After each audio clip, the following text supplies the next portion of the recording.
Alright, hello guys. Magandang araw. So today is Sunday.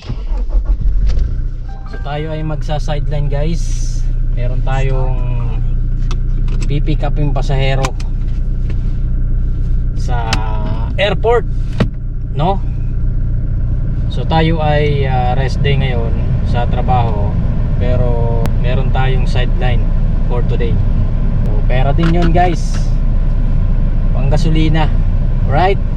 Samahan nyo ako guys. So ayan, paakyat na tayo guys ng Skyway. Ayan, Makati Manila Skyway.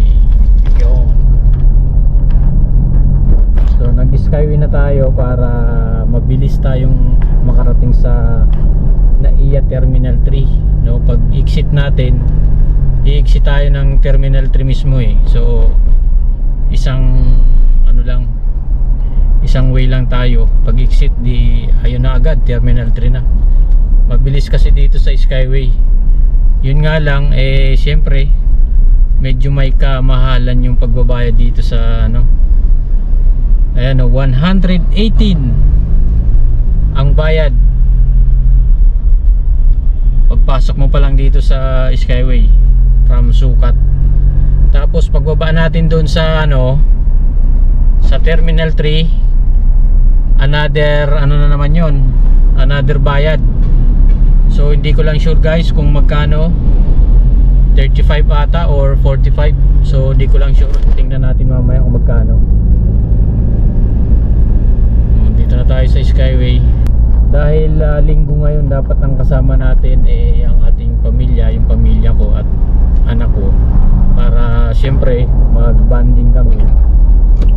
So hindi nangyari yun. Siguro maya maya na lang kami lalabas pagkabalik ko galing sa pagsundo dito sa aking pasahero, no? Dahil pagdating niya, pag pick up ko sa kanya, ang dating niya is 1 o'clock. So time check muna tayo, 12:23. So 1 o'clock ang arrival niya. So makakalabas yun siguro mga 1:30, no? Dahil kukuha pa ng mga gamit niya yun eh. Yun na yung nakakapagpatagal eh, yung kukuha ka ng mga baggage mo, no?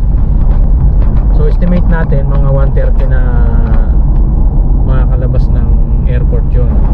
So isasabay na natin yun, dito kapin natin, and then dadalhin natin yun guys sa hotel kung saan niya gusto, or kung saan siya magcha-check-in na hotel. Pero sana mas malapit lang sa airport, no? Kung Makati lang or dyan lang sa Pasay, so hindi natin alam, pero sana malapit lang. Hindi yung wag sanang pupunta pa tayo ng Quezon City, no? Dahil medyo malayo-layo. Para ang iniisip ko kasi guys, makabalik agad tayo sa bahay, di ba? Para siyempre pagdating sa bahay, dahil nga Sunday ngayon, pamilya naman natin ang isasama natin. So lalabas lang kami, pasyal-pasyal, bonding. So kailangan yun sa isang pamilya, yung nagbo-bonding kayo. Kasi alam nyo guys, ako may trabaho, no?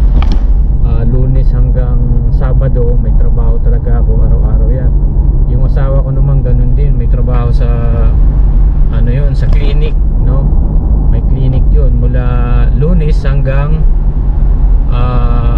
depende, minsan nag-duty ng linggo yun.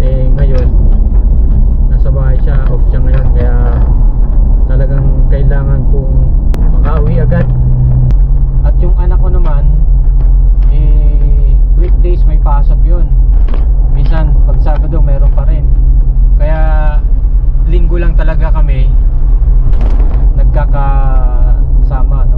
Buo kami pamilya pagka linggo. Kaya bihira kasi tayo guys bihira tayo maka-sideline ng ganito na linggo. Kalimitan gabi, no? Gabi tayo nag-pick up ng mga pasahero. May tumatawag sa atin, nagpapa-service. So ngayon nataon na linggo. So kumbaga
toll gate na to guys eh.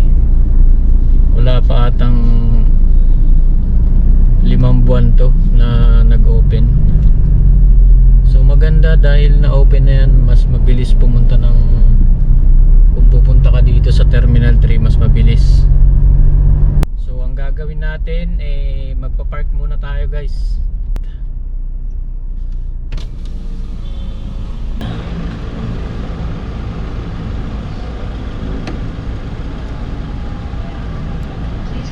Ayan oh, foreigner oh. Laki na service nila, bus. Dito tayo sa loob ng parking area ng Terminal 3. So malawak to guys. Alright guys, so update ko kayo guys kung ano pagdating ng pasahero natin. Depende kung siya ay magpapapick up sa mga bay. Ayan, makita nyo yung bay sa dulo. Ayan, kung tatawag siya at tatayo siya dyan, kung anong bay dyan, eh puntahan natin. At depende sa kanya, kung masipag-sipag siya, eh lalakad siya guys punta dito sa pinaparkingan ko. So update ko kayo mamaya. So ayun na guys, pupunta tayo sa hotel.